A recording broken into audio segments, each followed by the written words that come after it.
کیون روس پہلی مشرقی اسلیوی ریاست تھی جو 862 سے 1242 کے درمیان قرون وسطیٰ یعنی میڈیول رشیا کا سیاسی فیڈریشن تھا، جو جدید دور کے بیلاروس، یوکرین اور روس کے ایک حصے میں واقع تھا۔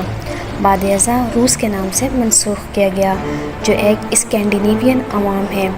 اس کی بنیاد وائکنگ اولیگ نے 879 میں رکھی تھی، جو نووگروڈ کے حکمران تھے، جس نے اسمولنسک اور کیف پر 862 میں قبضہ کر لیا، جو کیون روس کا دارالحکومت بن گیا۔ اپنی حکمرانی کو بڑھاتے ہوئے اولیگ نے مقامی سلیوی اور فیننش قبائل کو متحد کیا، خزارز کو شکست دی اور 911 میں قسطنطنیہ کے ساتھ تجارتی معاہدوں کا اہتمام کیا۔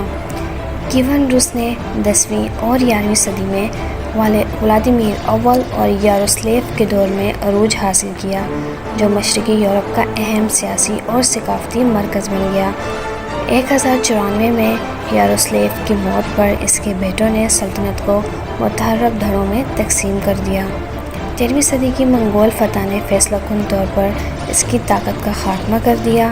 کیون روس کا نام جدید دور کے 19ویں صدی کا عہدہ ہے، لیکن اس کا ایک ہی معنی ہے روس کی سرزمین، جس طرح یہ خطہ قرون وسطیٰ میں جانا جاتا تھا۔